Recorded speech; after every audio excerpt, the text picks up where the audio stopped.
Prime Minister Narendra Modi's leadership in 2024 spearheaded a remarkable rejuvenation of India's civilizational heritage and cultural pride.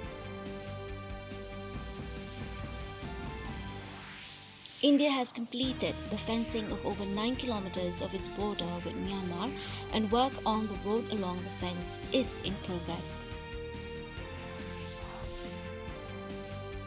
Commerce and Industry Minister Piyush Goyal said that by bridging the gap between sellers and buyers, the open network for digital commerce continues to revolutionize the nation's e-commerce landscape.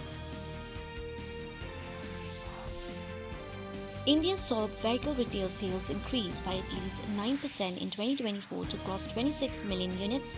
It is due to rise in private consumption and disposable incomes.